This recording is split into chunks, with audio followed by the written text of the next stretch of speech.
Pape Ndiaye, c'est l'un des ministres de l'Éducation nationale les plus nuls qui soient.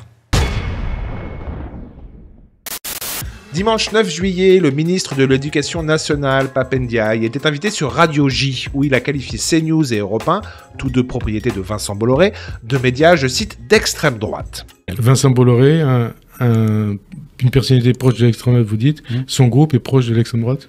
Écoutez, quand vous regardez CNews, quand vous regardez ce qui est devenu Europe 1, quand vous regardez cet ensemble-là, la conclusion s'impose. CNews, c'est très clairement l'extrême droite.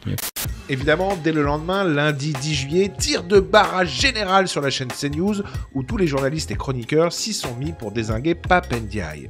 Ainsi donc, un ministre de l'Éducation nationale se permet de jeter l'anathème sur deux rédactions indépendantes de 120 et 160 personnes, à savoir CNews et Europe 1, qu'il accuse toute honte bue d'être d'extrême droite. Fatigant et insultant pour les 120 journalistes qui travaillent ici. Et à qui je redis ma fierté de travailler quotidiennement à leur côté. Tout ce que vient de dire Pape Ndiaye est insultant et délibérément faux. Là, qu'est-ce qu'il est en train de faire ? Exactement ce qu'il critiquait et ce qu'il reprochait aux autres de faire. C'est-à-dire critiquer un média, en l'occurrence CNews et Europe 1. Le vide qui entoure les propos de Pape Ndiaye, suite à des propos de Pape Ndiaye, sont encore du vide. D'accord, c'est sans appel.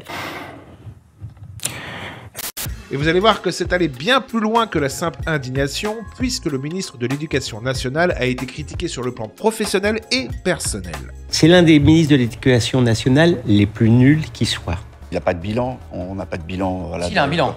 Très mauvais. Oui, bon. Échec sur le harcèlement à l'école. Brigitte Macron a dû reprendre le dossier en urgence. La réforme du lycée professionnel, ratée. C'est Emmanuel Macron qui l'a annoncé. Il a perdu absolument tous ses arbitrages. Les atteintes à la laïcité s'envolent. Il manquera encore 3000 profs à la rentrée. Un ministre qui n'aime pas la contradiction, qui entend donner des leçons de démocratie depuis son salon cossu des quartiers chics de Paris, où les écoles publiques sont surtout bonnes pour les autres. Tout en ayant ses enfants à l'école alsacienne. À l'heure du bilan, rassurez-vous, il ne restera pas grand-chose à garder. En fait, ce que dit cette sortie du ministre, c'est qu'il n'est déjà plus ministre. Et au fond, il ne l'a jamais vraiment été. Comme disait Michel Audiard, les conneries, c'est comme les impôts.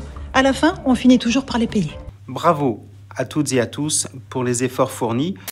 Louis de Ragnel, chef du service politique sur Europe 1, prétend même qu'en coulisses, les autres ministres du gouvernement se désolidarisent de Pape Ndiaye.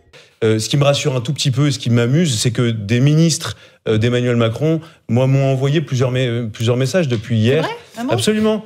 Et qui sont pas forcément qui ont